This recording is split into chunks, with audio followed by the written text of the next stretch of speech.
Hello and welcome back to my channel. As you can see, the sheep are busy grazing. Well, they're not at the moment, they actually came to see what I was doing, but they have been grazing in one of the fields that's been baled, and this is the orchard fields below there now. So today I just really want to show you kind of how it looks after everything's been harvested and back to normal. The grass is now greening up. Oh, if you haven't already, please like and subscribe. That would help my content going forward. Today we're going to have a look at how the field, which you probably saw in one or two of the other videos, the oats, see how that's ripening up. It's changed colour. It was green in the previous videos.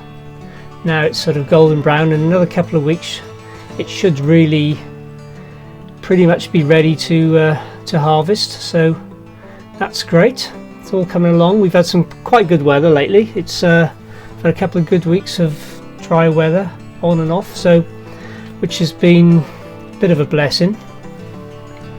We've had some horrendously wet weather for months and months and months, so a couple of weeks of good weather has helped no end. Next to the field of the oats is the barley. The barley's still green, but it was planted later, so it's taken a little longer. You can see there's tinges of yellow coming into it, so it's slowly turning. The field above was actually barley as well, but it was so full of grass that it was decided to harvest that and bale it up, and I think that was one of my first videos. We showed you wrapping bales. That was a barley. To the left we have field which was planted for swedes. Now that's very, as you can see, very patchy, because since it's been planted we had little rain. We've had a little bit, but not enough. So from above it looks very patchy. It is coming through in places, and it is actually better than it looks.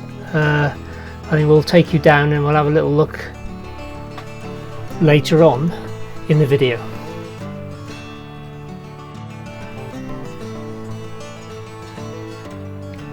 The reason I can't go down at this point in time is because I'm in the field next to it. So once the drone goes down below hedge level or treetop level, I can't see it. And you're supposed to fly. You're supposed to be in line of sight at all times when you fly drones. So though it's our fields, it's a good practice, and also the chance of losing the transmission as well between the controller and the drone. So I'll pop in the field after I've recorded the fly around, and then we'll have a closer look.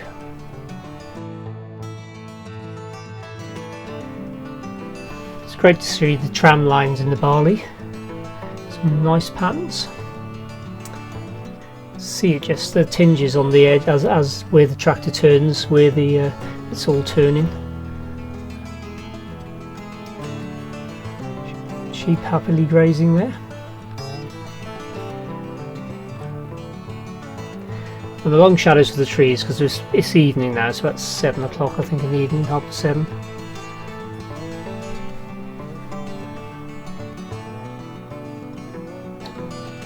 Right, here's a closer look. The oats.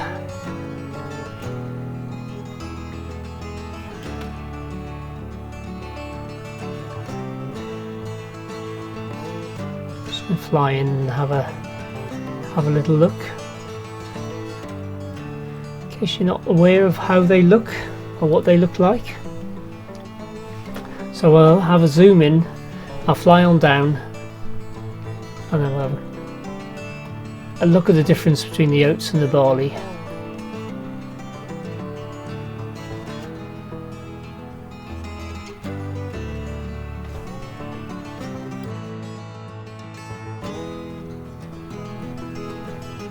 If you can see the heads of the oats, it's almost like a carpet. And when you come down closer, you can see it's they're completely different to As you can see, the heads, they're almost like hanging decorations. They're nothing like barley or wheat, which have tightly packed grains, which you're used to seeing on your boxes of cereal possibly. But yeah, no, it's a beautiful looking plant, and I'll show you the difference in a few minutes when I put up a picture of the barley from the next field.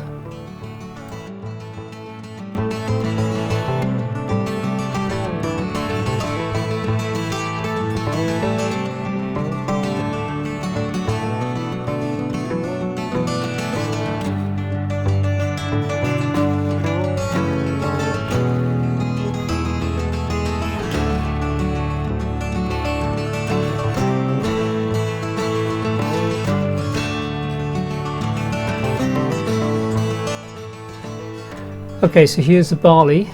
As I say, it's still green at the moment. It's got a bit more ripening to do, but you can see the difference. Completely different structure, but still beautiful in its own way.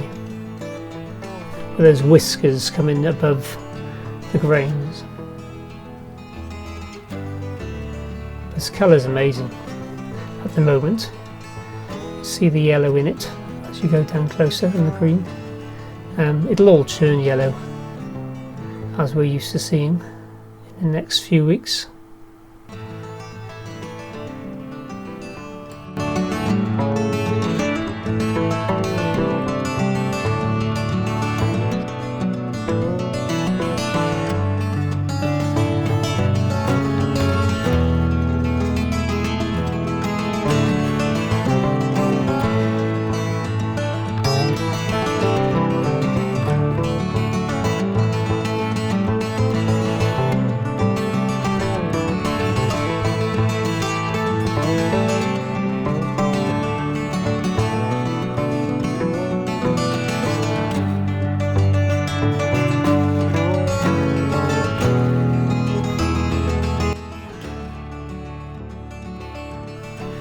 Shadows are getting longer. It's called golden hour, just before the sunset.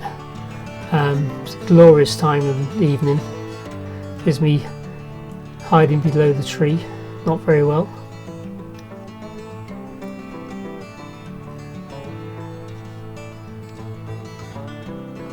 Okay, here's a closer look at the Swedes from ground level. So although from above it looked really patchy, and it is, I suppose, but if you look closely, or you can actually see all the Swedes coming through. Even the areas that look bare, the little seedlings are just coming up through. So obviously there's a bit of grass there as well, and a few thistles here and there, but in the main it's all coming through well, and then get a decent amount of rain, which I'm sure we do. We live in Wales. It's pretty wet most of the time, and they should all come through nicely and be ready for Sunday lunch in the autumn or winter. So we have the Black Mountains behind us, Castle Dinas and Mynydd Troed. If you look in the distance, we have Pen y Fan, highest mountain in the Brecon Beacons. Little flat top on there. And going off down across the valleys over Vellinvar and that way, across over Brontless, Paynes Castle, and out into the distance. Hope you enjoyed it. If you did, if you could like, comment, share and subscribe, that would be awesome. Thank you and goodbye.